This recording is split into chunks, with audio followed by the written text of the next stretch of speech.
ये खबर पारुल यूनिवर्सिटी द्वारा प्रस्तुत की गई है। अयोध्या के राम मंदिर को लेकर आज एक बहुत महत्वपूर्ण खबर आई है। श्री राम जन्मभूमि तीर्थ क्षेत्र ट्रस्ट ने अपनी बैठक में साफ साफ हिसाब किताब जनता के सामने रख दिया है। कुल 3,264 करोड़ रुपए चंदे में आए, जिनमें से इन रुपयों का इस्तेमाल मंदिर बनाने और दूसरे बड़े कामों पर खर्च किया गया। बैठक में साथ ही कुछ बड़े बदलाव भी हुए हैं। महासचिव चंपत राय और ट्रस्टी डॉक्टर अनिल कुमार मिश्र का इस्तीफा मंजूर कर लिया गया है। अब अंतरिम महासचिव की जिम्मेदारी कृष्ण मोहन जी को सौंप दी गई है। ट्रस्ट ने रामलला के चढ़ावे, वस्तुओं की भेंट और खर्च का पूरा ब्यौरा भी सार्वजनिक किया है। आइए इस बारे में आपको विस्तार से पूरी जानकारी देते हैं। ट्रस्ट की बैठक में बड़े फैसले। सोमवार को ट्रस्ट की अहम बैठक हुई। इसमें दो बड़े इस्तीफे स्वीकार किए गए। महासचिव चंपत राय और ट्रस्टी डॉक्टर अनिल कुमार मिश्र ने इस्तीफा दे दिया, जिसे मंजूरी मिल गई है। अब ट्रस्ट के वरिष्ठ सदस्य कृष्ण मोहन जी को अंतरिम महासचिव बना दिया गया है।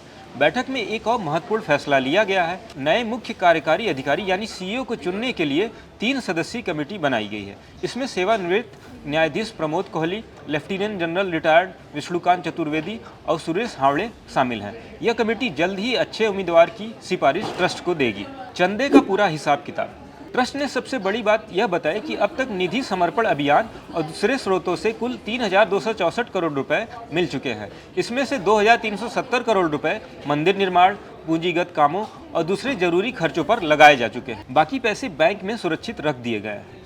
ट्रस्ट का कहना है कि हर पैसा सही जगह पर खर्च हो रहा है और पूरा हिसाब पारदर्शी तरीके से रखा भी जा रहा है। लोग अब खुद देख सकते हैं कि उनके चंदे का पैसा कहां कहां लगा है। मंदिर में रामलला के चढ़ावे के रूप में अब तक 582 करोड़ रुपए मिले हैं। यह रकम स्थापना से लेकर 31 मार्च तक की है। इनमें से 391 करोड़ रुपए मंदिर के रोजमर्रा के संचालन, रखरखाव और दूसरे कामों पे खर्च किए गए हैं। बची हुई राशि अभी बैंक के खातों में सुरक्षित है। यह आंकड़े दिखाते हैं कि भक्तों का चढ़ावा सीधे मंदिर की देखभाल और सुधार में लग रहा है। यहाँ आपको बता दें, केवल नगद चंदा ही नहीं, श्रद्धालुओं ने 2,926 अलग अलग वस्तुएं भी चढ़ाई। इन सबका तिथि के अनुसार पूरा रजिस्टर तैयार किया गया है। हर साल एक स्वतंत्र चार्टर्ड अकाउंटेंट फर्म इन वस्तुओं की फिजिकल जांच करती है।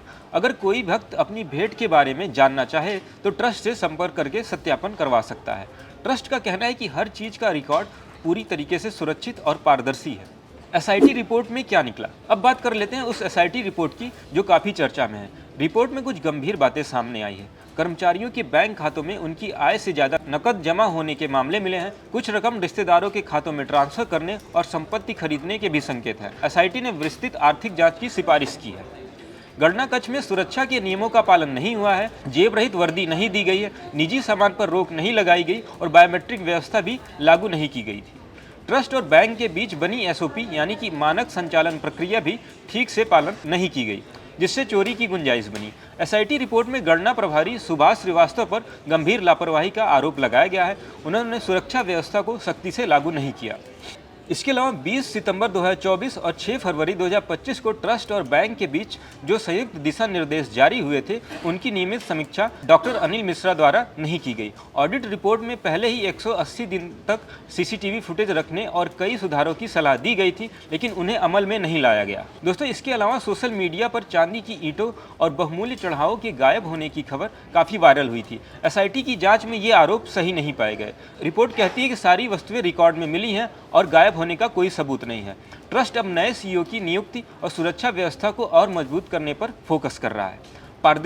पारदर्शिता बनाए रखने के लिए और कड़े कदम उठाए जा रहे हैं। दोस्तों, राम मंदिर करोड़ों हिंदुओं की आस्था का केंद्र है। भक्तों का चढ़ावा सही इस्तेमाल हो, यह हर किसी को उम्मीद है। ट्रस्ट ने हिसाब सार्वजनिक करके अच्छा कदम उठाया है, लेकिन सुरक्षा और निगरानी को और बेहतर बनाना बहुत जरूरी है।